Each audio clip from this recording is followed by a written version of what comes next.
Salut à tous, j'espère que vous allez bien. On se retrouve aujourd'hui pour une nouvelle vidéo YouTube. Ça fait longtemps que je vous ai pas sorti de vidéo depuis les vlogs. Et à vrai dire, les amis, je pensais pas du tout reprendre ce genre de contenu. J'étais plus parti pour une transition vers un contenu plus IRL, plus vlog, plus lifestyle, plutôt que du contenu réellement sur l'équipe nationale marocaine et rien d'autre. Après avoir regardé le match du Maroc contre la Croatie, je me suis dit que j'étais obligé de faire une petite analyse ou du moins essayer de faire un truc pour YouTube pour que vous puissiez voir un petit peu ce que j'en pense. Parce que moi, de mon côté aussi, j'aime bien aller voir ce que les gens pensent de notre match et surtout les avis, que ce soit des professionnels ou même des amateurs et des fans du football, pour voir ce qu'ils ont pensé de leur côté du match et ça me permet, je sais pas, d'avoir un petit peu de recul et vivre encore mieux ma Coupe du Monde. Alors aujourd'hui, je vais tester un format complètement différent. Vous voyez, quand je faisais des vidéos analyses, c'était souvent avec uniquement une facecam et je faisais du montage par la suite. Aujourd'hui, ça va être plus du coup, je vais m'appuyer sur certaines images pendant que je suis en même temps en train de tourner. Ça va me permettre du coup de moi aussi regarder ce que je suis en train de vous montrer et de pouvoir du coup vraiment s'appuyer sur des points bien précis, que ce soit du coup de notre match ou même du coup de ce qui l'entoure, que ce soit les statistiques ou de ce qui s'est passé avant ou après. Pour ceux qui vivent dans une grotte, le Maroc a donc affronté la Croatie aujourd'hui. Enfin, c'était du coup le mercredi, c'était à 11 h du matin, donc beaucoup de personnes n'ont pas pu regarder le match comme je peux bien l'imaginer. Ça s'est fini sur un 0-0, certaines personnes estiment que c'est une victoire, d'autres personnes pensent qu'on pouvait peut-être aller chercher un petit peu mieux. Faut pas oublier que la Croatie, c'est quand même une très très grosse équipe qui a été finaliste de la dernière Coupe du Monde en 2018, c'est une équipe qui pouvait nous poser beaucoup de problèmes et c'est aussi du coup une équipe qui a battu du coup le tenant du titre qui est la France très récemment. En termes de statistiques de ce match, on voit que franchement le Maroc s'est très bien défendu malgré un bloc très bas de Walid Regragui, malgré un match où on prenait le moins de risques possible. On a réussi quand même à se procurer quelques occasions avec déjà 8 tirs dans 2 cadrés. C'est déjà beaucoup plus que ce que la Croatie a pu proposer dans ce match. En termes de possession, c'était du coup presque du kiff-kiff parce que du coup la balle jonglait beaucoup entre les deux équipes. Et on l'a vu cette année, du coup on compte pas uniquement la possession d'une équipe et de l'autre. Il y a également ce qu'ils appellent le mi-possession. Du coup c'est quand la balle elle jongle entre les deux teams. Pour moi, voilà, le 35% il est un petit peu sévère. Le Maroc toute la seconde mi-temps a pu avoir la balle, a pu se procurer des occasions. Après je sais pas si c'est juste mon point de vue qui est subjectif parce que je suis marocain et du coup je voyais que mes joueurs quand ils avaient la balle, mais en tout cas j'avais vraiment l'impression que le Maroc avait quand même une certaine maîtrise par moment. Alors il y a eu beaucoup de fautes qui ont été commises par le Maroc, on voit 16 fautes pour le Maroc contre 11 pour du coup la Croatie. La Croatie a fait plusieurs fautes dangereuses, je pense à Luka Modric qui normalement devait peut-être avoir un carton jaune, voire même un carton rouge, où il y a eu du coup 2 au moins fautes qui ont été un peu grafissimes. Une semelle sur Hakimi à l'entrée de la surface qui réussit à nous choper un coup franc que Ziyech ne réussira pas malheureusement à concrétiser. Et justement Luka Modric c'est un peu un leader offensif, donc si on le voit justement commettre ce genre de faute, c'est que dans son milieu de terrain il n'a pas été correctement entouré, qu'il était obligé justement de pousser à la faute pour contenir les offensives marocaines. On va décrypter un petit peu ce match. Alors il y a quelques images, malheureusement je ne peux pas mettre la vidéo parce que vous savez comment ça se passe sur YouTube, du coup on va pouvoir regarder quelques images. En tout cas dès le début on a vu que les joueurs étaient vraiment très focus, très concentrés dans leur match, beaucoup de concentration, ça se voyait dans leur regard. Mais voilà, on a vu beaucoup de joueurs aussi chanter. Moi ça me fait plaisir quand je vois les joueurs chanter notre hymne national. Beaucoup à l'époque ne le faisaient pas, je sais pas si parce que justement ils ne le connaissaient pas ou parce que juste ils préféraient ne pas chanter, mais moi ça me fait plaisir de les voir justement le faire. Et même justement avoir ces images de Walid Regragui aussi vers la fin, on voit aussi, regardez Bounou comment il est content, comment il est fier de représenter son pays, et c'est ça qu'on a envie de voir au-delà du coup de la prestation sur le terrain et de ce qu'on peut proposer. On a envie de voir une équipe qui se bat, une équipe qui est fière de porter nos couleurs, et justement tout le staff marocain qui a chanté avec une seule voix avec tous les supporters, c'était très très beau à voir. Et franchement un gros GG, un gros remerciement pour tous les supporters qui se sont déplacés, que ce soit ceux qui habitaient au Moyen-Orient qui ont fait le déplacement jusqu'au Qatar, ou même ceux qui sont venus de l'Europe, du Maroc, etc. Franchement, ça fait plaisir. On a soutenu cette équipe et j'espère qu'elle va mériter ce soutien sur les 2 prochains matchs. Alors, dans les premières minutes du match, on a vu un Maroc un petit peu hésitant, un Maroc peut-être un petit peu qui stressait, et ça, c'était pas forcément beau à voir, parce qu'on avait l'impression que du coup, toute cette maîtrise du ballon qu'on avait dans les anciens matchs amicaux que Walid Regragui a pu instaurer dans l'équipe, il n'était pas présent, peut-être par crainte, peut-être par respect un petit peu dépassé de l'adversaire, mais justement, on n'arrivait pas à garder le ballon à ras de terre, à justement trouver notre jeu de passe habituel, et du coup, au contraire, ce qu'on faisait, c'est qu'on se précipitait, c'est qu'on perdait la balle balle très rapidement et ça pouvait donner des actions très dangereuses pour la Croatie. Alors à cette minute, j'ai pas aimé ce qui s'est passé, c'était le tout début. On voit que Sofiane Amrabat qui lui des fois a des petites lacunes au niveau de la relance, hein, même s'il reste très complet, très fort du coup dans la gestion défensive du milieu de terrain. Parfois Balopi il peut faire peur et justement dès la deuxième, troisième minute, on voit qu'il va perdre le ballon sur une action, laisse tomber. Comme on le voit, il est tout seul, il y a certains joueurs qui le suivent, il a une solution qui est juste à côté Ounahi, peut-être même du coup revenir sur Romain Saiss et il va faire cette erreur de balancer le ballon en touche. Et on le voit, hein, là le ballon il est en train de partir en touche, donc il va le sortir, il va s'excuser par la suite, il s'excuse, mais bon, début du match, il faut des choses qui rassurent l'équipe, surtout de ce joueur, de ce patron du milieu de terrain. Il va réussir à se rattraper par la suite et du coup dans l'ensemble son match il a été très bon, c'est peut-être un des meilleurs joueurs marocains sur le terrain sur ce match-là et justement dès la 6e minute il va rassurer son milieu de terrain et sa défense avec un très beau tacle que vous allez voir, pas que vous n'allez pas voir mais vous avez compris, là il va arriver, il va tacler ici et franchement ça va permettre de récupérer la balle très proprement et il va pouvoir se relancer. Action très dangereuse ici, Luka Modric réussit à passer, Sofiane Amrabat n'arrive pas à le rattraper malheureusement, on le voit mieux du coup sur cette photo là, Luka Modric est complètement passé, malheureusement Amrabat n'a rien pu faire, il va centrer, heureusement il n'y aura personne au second poteau. Je sais pas vraiment quoi penser du match de Amallah, je dirais que c'est un match moyen, il pouvait montrer beaucoup mieux, mais franchement, sur cette action-là en tout cas, moi, j'ai vraiment pas été convaincu. Il arrive à dribbler parfaitement du coup deux joueurs ici, ensuite il sort du marquage, il est sur son pied droit, donc son pied fort, il a Ounahi qui vient chez lui, il peut complètement changer d'aile pour aller chercher Ziyech ou aller chercher Hakimi qui est du coup ici vers là un peu plus bas. Et là, qu'est-ce qu'il fait? Il va balancer la balle au Perisic, va se retrouver tout seul au milieu de terrain, dans l'axe, avec uniquement Sofiane Amrabat qui est un petit peu excentré et les deux défenseurs centraux, et il va tirer. Donc voilà, regardez la situation dans laquelle Amallah nous met, on était parti pour une attaque, on pouvait envisager de faire quelque chose. Heureusement que Hakimi n'était pas beaucoup monté et du coup peut un petit peu renfermer ici. Sofiane Amrabat reste un petit peu trop loin justement pour venir couper le tir qui va arriver. Et de son côté, Ounahi, même s'il a été très faible dans ce match-là, sur cette action, c'était un petit peu compliqué, il va pas réussir à gérer physiquement parlant contre un Perisic qui est très fort. Et du coup c'est là qu'il tire, Bounou se jette parfaitement mais bon la balle heureusement qu'elle n'est pas cadrée. Alors ici à la 17e minute, première combinaison, premier jeu de l'équipe nationale marocaine et on commence enfin du coup à poser la balle et chercher des espaces. Hakim Ziyech va tenter du coup ici un centre pour aller chercher entre du coup le latéral droit et le défenseur central droit du coup de l'équipe de Croatie, chercher Nasseri qui va essayer de se glisser entre les deux. Franchement très bien joué, il va aller chercher du coup cette zone là qui est très compliquée pour le gardien parce que du coup il peut pas sortir et le défenseur non plus, il est pris derrière son dos, ça aurait pu amener quelque chose hein. Et malheureusement regardez la balle, elle passe à quelques centimètres de la tête de Youssef Nasseri qui est monté plus haut du coup que Gvardiol si je me trompe pas et malheureusement il n'arrivera pas à aller la chercher. Et ouais, elle va sortir, il est déçu mais franchement première vraie occasion de l'équipe nationale marocaine. Alors je peux comprendre que c'est une coupe du monde et que les joueurs sont stressés et que c'est leur premier match mais des fois les gars il faut se dire que c'est quand même leur métier à ces mecs là, il faut qu'ils soient le plus sérieux possible et il faut qu'ils nous ramènent quelque chose à nous le peuple marocain qui attendons ça depuis tellement longtemps. Et aujourd'hui sur ce match là, même si du coup cette équipe de Croatie est forte et a quand même un gros palmarès, aujourd'hui c'était pas une équipe qui nous pressait, c'était pas une équipe qui allait vraiment chercher le but parce que eux aussi ils avaient peur du coup d'être pris dans leur dos parce qu'ils savent qu'on a des latéraux rapides, qu'on a des joueurs attaquants qui savent faire la différence individuellement et même collectivement et justement ils étaient très attentifs, ils faisaient très attention.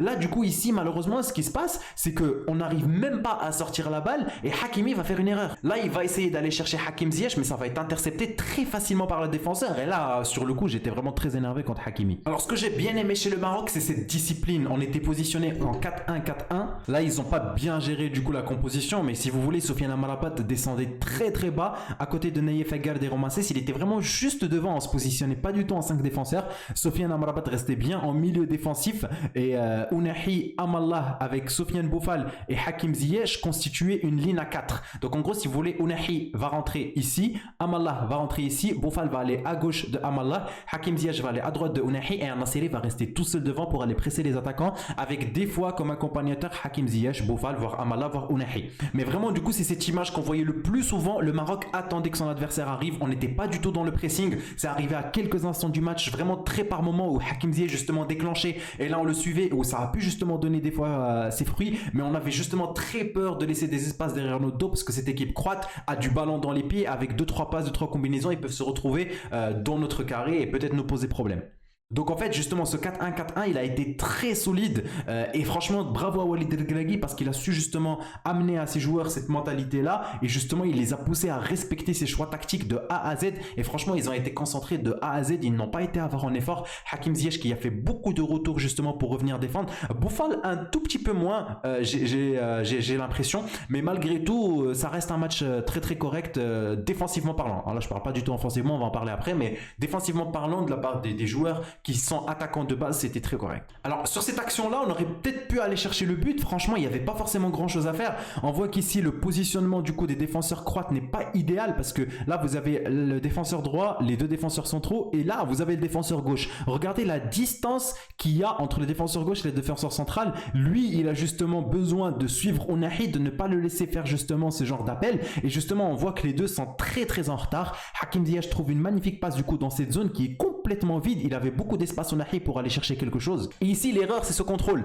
Pourquoi faire un contrôle en revenant alors que justement, tu peux pousser un peu la balle, couvrir avec ton dos et essayer peut-être de croiser ta frappe. Regardez, ici, il y a complètement un chemin, voire même la croiser directement comme elle arrive, ça aurait pu donner quelque chose, voire même peut-être aller chercher du coup le second poteau avec lui peut-être qui avance, avec peut-être lui qui revient justement pour couvrir le hors-jeu. Ça aurait pu donner quelque chose cette attaque. Hein. Franchement, à la 39e minute, c'était le moment d'aller chercher la différence et de marquer son premier but. Et du coup, qu'est-ce qu'il choisit de faire? Il choisit de complètement revenir, de chercher du coup à retrouver Hakim Ziyech, Luka Modric qui anticipe parfaitement, on voit qu'il est en train de courir, en train de revenir et il va essayer justement de revenir pour couper cette passe et il va y arriver. Et on voit, elle a même pas été faite correctement, justement, elle a été faite un peu trop devant Hakim Ziyech. Hakim Ziyech n'arrive pas à la retrouver et Luka Modric va très bien intervenir. Il y a eu très peu de problèmes défensifs, honnêtement, on a été très solide, que ce soit du coup nos 4 défenseurs, que ce soit également Soufiane Amrabat qui est devant, il a été vraiment très très bon dans ce match, mais sur certains moments on s'est fait avoir, comme justement ici où c'était Bounou qui était sorti pour dégager la balle, on arrive à l'avoir, mauvais positionnement ici de Romancé, ce qui couvre parfaitement du coup le hors-jeu, il devrait avancer un tout petit peu, mais bon c'était sur le coup de l'action. Hakimi essaye de sortir pour couper cette balle, très très proche de Naïef Aguerd, il devrait être positionné un petit peu plus là, et justement Naïef Aguerd ou plus Soufiane Ounahi devrait revenir, là il arrive à trouver parfaitement cette passe sur le côté gauche et là ça risque d'être compliqué. Du coup très très belle passe, on voit ici l'appel qui va arriver au premier poteau, la passe ici, justement ça n'est pas très bien placé du côté de Naïef Aguerd pour couper ce ballon et c'est là, il se retrouve complètement tout seul face au gardien au premier poteau. Là s'il arme correctement sa frappe et qu'il la tire vers là vraiment Bounou ne peut rien faire, heureusement qu'il a tiré au sol. Après voilà, bien entendu bravo quand même à Bounou qui est allé chercher quand même le ballon dans cette situation là, il fallait quand même le faire. Regardez ce genre d'arrêt de justement handballeur où il lève les deux bras justement, il essaye d'aller chercher un réflexe si la balle arrive vers les bras et surtout les pieds qui restent justement en opposition pour que la balle ne passe pas. Heureusement il prend pas un petit pont aussi. Là c'est très bien joué de la part de Bounou, là on voit complètement son expérience. Là un tacle suicide de la part de Naïef Aguerd, franchement c'est ça qu'on veut, c'est ça les hommes, c'est parfaitement bien joué. Il se jette complètement ici pour justement contrer ce tir et il va y arriver. Après voilà, malheureusement ça va directement revenir sur Luka Modric, pied gauche Luka Modric, peut-être heureusement le mec qui préfère justement faire des extérieurs du pied droit plutôt que du coup justement utiliser le pied gauche et heureusement il va la tirer un peu trop haute. Et voilà, en vrai elle passe pas si loin que ça, elle passe vraiment pas si loin que ça, là fallait faire attention et surtout là si la balle était contrée, lui il se retrouvait juste devant, il pouvait faire quelque chose, lui il couvre parfaitement le hors-jeu.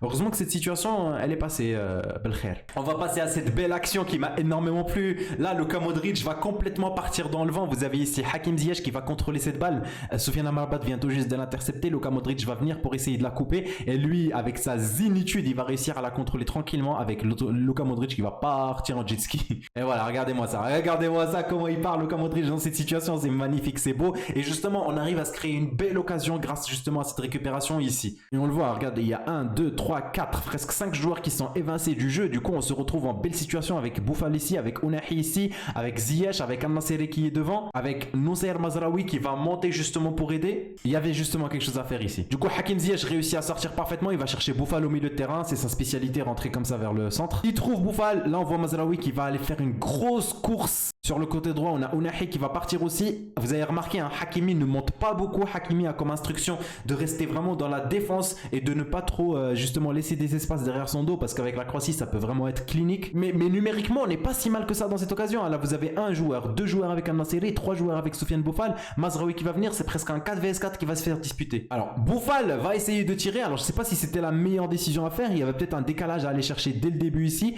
Nasseri malheureusement c'est trop compliqué d'aller le trouver dans cette situation. Nehi aussi parce qu'il a un joueur qui le couvre sur le côté droit. Le tir, désolé pour l'image les amis, désolé pour l'image, le tir est contré, il va arriver directement devant Mazraoui. Mazraoui tête plongeante de Mazraoui, ça va être du coup capté par le gardien et Mazraoui va se blesser sur ce coup malheureusement. Il va rester du coup au sol, il va y avoir une contre-attaque, les supporters vont siffler etc. On voit les remplaçants qui sont également déçus justement parce qu'il y avait vraiment possibilité d'aller marquer ce but ici. J'ai pas trop envie de m'attarder sur El Zalzouli, on a tous vu l'action justement où il passe, où il laisse la balle. Je pense que c'est une des pires rentrées de l'équipe nationale marocaine depuis longtemps. Franchement, il n'a rien apporté du coup dans le jeu, il a raté tout ce qu'il a fait que des mauvais choix. J'ai pas trop envie de m'accabler sur le joueur non plus. Oui, du coup, c'est sa première Coupe du Monde, etc. Il n'a que 20 ans, il est super jeune, il a le temps d'apprendre. Mais sur ce match-là, on attendait justement de lui qu'il nous ramène sa qualité, qu'il ramène son impact, son dribble, sa vitesse, sa vivacité. Il n'a rien fait de tout ça, il n'a rien pu retourner. Et justement, il a eu les occasions de le faire. Alors c'était ici, mais justement c'est ça dont je vous parlais les amis, je sais pas si vous avez remarqué, mais vraiment très peu du coup de solutions. Quand on partait offensivement, quand on attaquait, on ne se livrait pas énormément. Il y avait très peu de joueurs qui restaient en retrait. Normalement, Atiatullah, si on est vraiment plus dans un contexte offensif, il est là justement pour aider Zalzouli à revenir. On a Saberi, milieu de terrain, qui va monter un tout petit peu pour proposer une solution ici. Ici du coup on a Hamdallah, au-dessus un petit peu, il y a Ziyech qui doit pas être très loin, mais les milieux de terrain restent vraiment très loin du jeu et restent vraiment plus dans le plan défensif.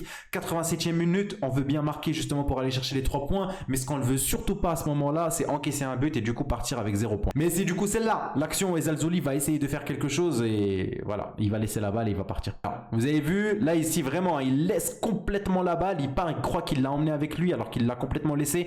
Je sais pas si c'est un manque de concentration, si c'est du stress, je sais pas, on peut pas savoir ce qui se passe un petit peu dans sa tête, mais c'est dommage de rater ça. Justement quand Atiatullah il arrive, quand Amallah ils arrivent pour ramener un petit peu de soutien, c'est dommage. Et voilà, elle est récupérée derrière très facilement par le Croate. Dernier coup franc du coup avant le sifflet final et on voit toujours franchement beaucoup de sérieux dans le placement de cette équipe défensive. Pas du tout, les joueurs n'ont pas du tout été avares en effort. Franchement, ils faisaient vraiment des courses, ils étaient vraiment très bien placés tactiquement parlant. Vraiment, le Regragui il a fait beaucoup de travail et ça se voit justement. C'était vraiment un combat entre les deux entraîneurs qui va réussir sur le plan tactique et les deux repartent avec un nul. Et Saberi qui va réaliser également une belle interception pour du coup couper parce que ça aurait pu vraiment faire très mal. On a Gvardiol là derrière avec son masque qui partait. Si lui il arrivait justement à le trouver dans cette zone là et que lui il était là, bah il pouvait peut-être mettre un ballon derrière la ligne des défenseurs où justement ils avaient juste à marquer à la 96e minute et ça aurait fait très mal. Donc voilà, ballon coupé ici, ça nous fait du bien. On repart avec un point, c'est un bon début, mieux que celui de 2018. Honnêtement, il y avait peut-être mieux à aller chercher. C'est vrai, quand on voit du coup cette équipe de Croatie qui elle aussi elle a été très prudente, ils auraient pu vraiment faire un très bon match. Mais je pense que vraiment ils ont été très prudents également de leur côté. Ils avaient peur de cette équipe nationale marocaine. Eux aussi ils nous ont énormément respecté, ça s'est vu dans leur jeu. Mais le Maroc peut-être méritait un petit peu plus. Après, est-ce que je dis ça parce que je suis marocain et je suis du coup moins objectif dans mes matchs à moi, je sais pas les gars, mais franchement j'aurais bien aimé voir justement cette équipe marocaine triompher, ça m'aurait vraiment fait plaisir. Et du coup dans ce groupe F, la Belgique est première parce qu'ils ont réussi à remporter leur match contre le Canada 1-0, même si le Canada a fait un très bon match, faut vraiment faire attention. Limite le Canada ils sont en train de me faire plus peur que la Belgique. La Croatie, le Maroc, du coup ils se séparent sur un nul, même du coup au niveau du goal average, ça reste à 0. Le Maroc peut-être du coup aller chercher quelque chose parce que je sais pas, en fait le fait que la Belgique réussisse à prendre la tête de ce groupe, ça me rassure un petit peu en mode ok, on les laisse partir, on les laisse se qualifier. Maintenant il y a cette seconde place à disputer, on espère un très bon score entre la Belgique et la Croatie qui réussissent du coup à gagner, justement pour que la Croatie reste derrière le Maroc et que le Maroc du coup réussisse à peut-être au moins accrocher le nul contre la Belgique pour avoir 2 points et peut-être une victoire derrière contre le Canada ou le contraire, ou du moins vous avez compris ce que je veux dire. Mais ça semble pas impossible de se qualifier dans ce groupe là. C'est vrai que tout le monde est prudent, tout le monde fait attention à ce début de Coupe du Monde, mais le Maroc avec ses joueurs, quand on regarde ces images là, on se dit que le Maroc mérite vraiment beaucoup mieux, ses joueurs méritent beaucoup mieux. Regardez le visage, regardez-moi ce visage fermé justement de Yassine Bounou. Merci infiniment encore une fois à tous les supporters qui se sont déplacés, le drapeau de la Palestine qui fait toujours plaisir, le drapeau algérien présent quand même avec nous. Merci aux frères algériens qui nous soutiennent, merci à toutes les personnes qui nous ont soutenus. Bref, faut aller faire quelque chose contre la Belgique ce dimanche et après contre le Canada jeudi si je me trompe pas. Ça va être compliqué, mais il y a moyen de le faire. Les amis, j'espère vraiment que cette vidéo vous a plu. C'était plus un petit peu une analyse tactique. D'habitude, c'était plus du coup une analyse pas uniquement sur le plan tactique du match, mais également sur tout ce qui a entouré le match, etc. J'espère que ça vous a plu. N'hésitez pas vraiment à me dire si vous voulez du coup plus de vidéos comme ça, que ce soit par rapport à d'autres pays, d'autres sélections. N'hésitez pas à me dire en commentaire lesquelles vous voulez, ou même du coup pour le match Belgique-Maroc ou le match également contre le Canada qui vont arriver. Moi, ça m'a fait plaisir de vous faire justement cette petite vidéo. Ça demandait une préparation, mais une préparation différente que celle des autres vidéos. Il n'y aura pas du coup beaucoup de montage. C'est comme si j'étais là en train de discuter avec vous. N'hésitez pas également à me dire quels ont été vos tops et vos flops de ce match-là. Pour moi, c'est simple. Amrabat a fait un très bon match. Pounou a fait un très bon match. Egerd a fait également un très bon match. Sur le plan offensif, j'ai beaucoup aimé Ziyech. Franchement, il a eu très peu d'opportunités. Il a peu perdu des ballons et au final, il a été vraiment très précieux sur le plan défensif, que ce soit sur ses retours, que ce soit sur son pressing par moment quand il le déclenchait, et également justement par son retour et son organisation, parce que c'est limite le leader un petit peu de ce côté droit. C'est lui qui dit à Ounahi où se placer, c'est lui qui dit à Hakimi s'il faut qu'il vienne avec lui, s'il faut qu'il recule. Franchement, j'ai beaucoup aimé cette équipe et j'espère vraiment que même si justement il n'y a pas ce ada dont il parle Regragui, même si on ne joue pas très bien, on réussira avec un jeu peut-être plus serein, avec un jeu plus discret, avec un jeu vraiment on laisse peu de place au hasard et peu de place aux incertitudes à réaliser quelque chose dans cette Coupe du Monde. Les frérots, c'était Wadel, prenez soin de vous et à la prochaine. Bye bye.